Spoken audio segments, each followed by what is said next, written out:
గౌరవనీయులు పెద్దలు ఉత్తమ్ గారు, సీతక్క గారు, నాయక్ గారు, ప్రియ మిత్రులందరికీ నమస్కారం. ముఖ్యంగా రైతు సోదరులకి ఈ సంవత్సరం వాతావరణ కేంద్రాల యొక్క హెచ్చరికలు కావచ్చు, వాస్తవాలు కావచ్చు, ఎలినో అనేటటువంటి దానివల్ల వర్షపాతం తగ్గుతుంది. ముఖ్యంగా అది భారతదేశం మీదనే ఎఫెక్ట్ పడేదానికి ఉంది.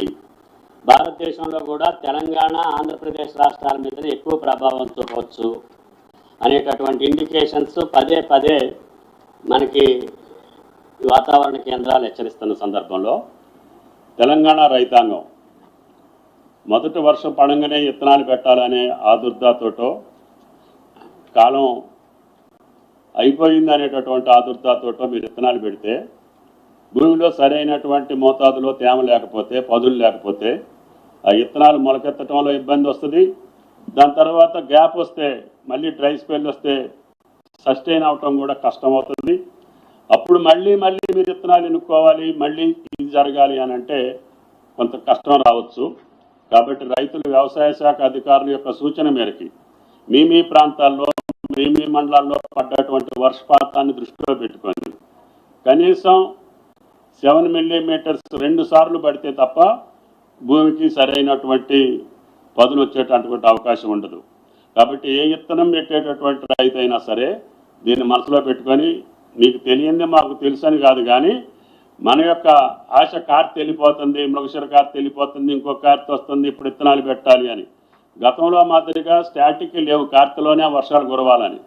కాబట్టి దయచేసి రైతులు వర్షపాతాన్ని దృష్టిలో పెట్టుకొని విత్తనాలు మీరు వాడాలని చెప్పి విజ్ఞప్తి చేస్తున్నా. అదేవిధంగా ఎరువులకు సంబంధించి కూడా కేంద్ర ప్రభుత్వం గత 2 సంవత్సరాలుగా మనం అడిగినంత ఇవ్వకపోయినా వాళ్ళు అలాట్ చేసినంత భాగం కూడా ఇవ్వట్లేదు. ప్రతి నెల 2 లక్షలు ఇస్తామని చెప్పి సాక్షాత్తు నడ్డా గారే ప్రకటించారు.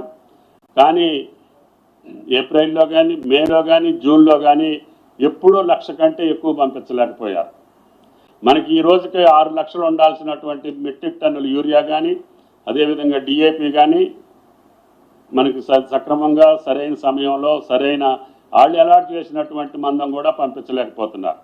అందుకని ఈరోజు క్యాబినెట్లో మళ్ళీ ఒకసారి ముఖ్యమైనటువంటి వ్యవసాయ శాఖ, సివిల్ సప్లైస్ మంత్రులకు సంబంధించి మేము కూడా ఢిల్లీ పోయి ఈ యొక్క ఎరువులకు సంబంధించిందే కాకుండా పంటల కొనుగోలు కూడా ఇందాక ఉత్తమ్ గారు చెప్పినట్లుగా కేంద్ర ప్రభుత్వం యొక్క విధి విధానాలకు అనుగుణంగానే తెలంగాణ రాష్ట్రంలో కూడా భవిష్యత్తు పంటల కొనుగోళ్లు ఉంటాయి. కాబట్టి దయచేసి గతంలో ఉన్నటువంటి రాజ్యాంగబద్ధమైనటువంటి బాధ్యత కేంద్ర ప్రభుత్వం విస్మరించి ఎంఎస్పి ప్రకటించి, ఆ ఎంఎస్పి ప్రకటనకు అనుగుణంగా కేంద్ర ప్రభుత్వ సంస్థలైనటువంటి ఎఫ్సిఐ కావచ్చు, నాఫెడ్ కావచ్చు, అదేవిధంగా సిసిఐ కావచ్చు, పత్తికి, వరికి, అదేవిధంగా మిగతా పంటలకి 3 సంస్థలనే కేంద్ర ప్రభుత్వం ఎస్టాబ్లిష్ చేసింది. గతంలో పండించినటువంటి పంటల మొత్తాన్ని కూడా ఈ 3 సంస్థలు కొనుగోలు చేసాయి. రాష్ట్ర ప్రభుత్వాలు కేవలం ఫెసిలిటేట్ చేసి, ప్రొక్యూర్ చేసి వాళ్ళకి అప్పచెప్పేటటువంటి బాధ్యత మాది. పూర్తి పంటల్ని, రైతులు పండించినటువంటి పంటలను కొనుగోలు చేసే బాధ్యత ఎంఎస్పి ప్రకటించినటువంటి రేటుకి కేంద్ర ప్రభుత్వాన్ని.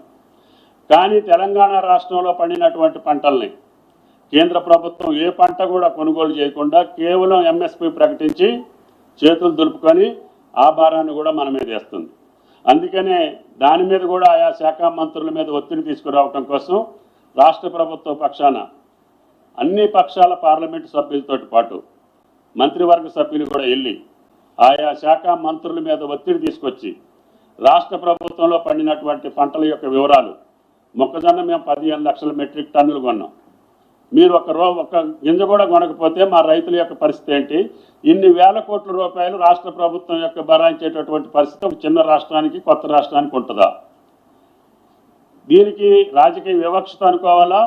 తెలంగాణ రైతాంగం మీద మీకు ఉన్నటువంటి కక్ష అనుకోవాలా? లేకపోతే ఈ ప్రభుత్వాన్ని అపహాస్పాలు చేయాలనుకుంటున్నారా? దీన్ని మీరు వెంటనే కేంద్ర ప్రభుత్వం యొక్క బాధ్యతలు నిర్వర్తించి గతంలో మాదిరిగానే ఈ 3 సంస్థల ద్వారా, ఎఫ్సిఐ ద్వారా వరి, సిసిఐ ద్వారా కాటన్, అదేవిధంగా నాఫెడ్ ద్వారా ఇతర పంటలను కొనుగోలు చేసేటటువంటి బాధ్యతని వాళ్ళ దృష్టికి తీసుకెళ్లి రాష్ట్ర ప్రభుత్వం పరంగా డిమాండ్ చేసి ఇటు కొనుగోలు చేపియాలని చెప్పి ఒత్తిడి తీసుకురావడం కోసం త్వరలోనే కేంద్ర ప్రభుత్వాన్ని మేము డిమాండ్ చేయదలుచుకున్నాం. ఎరువులకు సంబంధించి కూడా ఏదైతే రామగుండం ఎరువుల ఫ్యాక్టరీ ఉందో దాంట్లో తయారయ్యేటటువంటి ఎరువుల్ని మన స్వరాష్ట్రంలో మన యొక్క ఇన్ఫ్రాస్ట్రక్చర్ తోటి తయారైనటువంటి ఆ ఎరువుల కర్మాగారంలో ఉన్నటువంటి ఎరువుల్ని ఇతర రాష్ట్రాలకు పంపించి మన ఇబ్బంది పెట్టడం సరైన పద్ధతి కాదు. అది కన్స్ట్రక్షన్ అప్పుడే ఆ ఎంఓయూలోనే అధిక భాగం తెలంగాణకి హెచ్చించాలని చెప్పి అగ్రిమెంట్ ఉన్నప్పటికీ కూడా కేంద్ర ప్రభుత్వం నిరంకుశంగా మనకు సప్లై చేయకుండా మన రైతులను ఇబ్బంది పెడుతుంది.